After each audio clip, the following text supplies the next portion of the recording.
Hey, what's up guys, it's Dom from Hole Printing Inc. In today's quick video, I want to share with you guys how to price your own printing job. Now I know when these leads start coming in, you might be wondering, how should I price my jobs? Am I going to lose contracts if I price it too high, too low? How should I do this? I don't want to lose money, but I still want to get the contract. There's many questions that arise when pricing a job. Now this is my own personal way. You can obviously do your own tweaking, and you can even go completely a different route than what I'm going to suggest, but this is just how I've done it over 2 years of experience in the printing industry working with FedEx and big corporations. So let's get right into it. The first thing you want to do when a lead comes in or a contract comes in is this.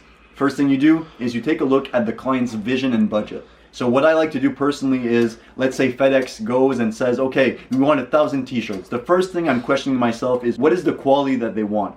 Most of the times when you're dealing with big corporations, they're going to go with Gildan or like a basic type of t-shirt or a garment. So let's say FedEx, they want Gildan t-shirts. The first thing I want to do is take a look at how much 1,000 t-shirts of Gildan will cost me. After I have, let's say, the price, let's just use $2,000. Obviously this is more extreme, but let's just use $2,000 as the main number.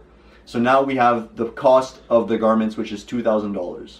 After that, how much is going to cost me in ink and supplies? This is a rough estimate. You don't need to go crazy overboard, but the main takeaway is, let's say you're doing 1,000 t-shirts, I would estimate around $1,000 of ink and supplies. After that, you want to take into consideration what the budget of FedEx is, or whatever the corporation or client you're dealing with is.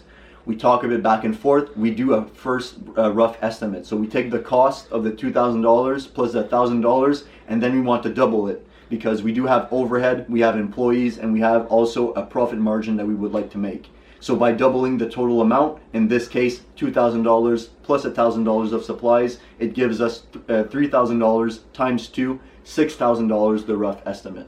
Now $6,000 for 1,000 t-shirts is an example. It might be higher or lower depending on the vision and the budget of the client, but this is a rough estimate. As long as you're doubling both your actual cost of goods sold, which is actually your produce, so your garments, your t-shirt in this example, and also your materials, so ink and sheets and powder.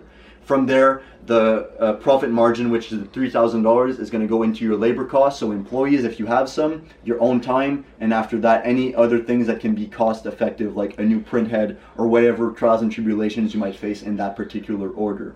Like I said, this is a rough example, but by doubling your money like that, you're ensuring that you have enough profit margins to be able to actually go and fulfill the order. Now let's use a more, like, I guess, modest example. Let's say a client wants one hoodie. I would go on the one hoodie price, so let's say like 25 bucks for a hoodie.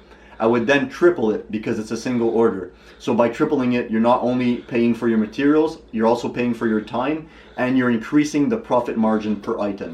You can also go and 4x it depending on the price. So like, let's say a 20 bucks hoodie, 25 bucks per hoodie, it would come over in total with taxes like 80 bucks Canadian for a single hoodie. So that can give you a rough estimate of what to expect, and from there you can also make a price list and you can make your own margins per item. So let's say a 1-piece order, you have a 4x multiplier. Let's say a 12-piece order, you have a 3 times multiplier, and anything above 12x, let's say, you can have a double multiplier, leading into those bigger orders of 1,000 pieces and more.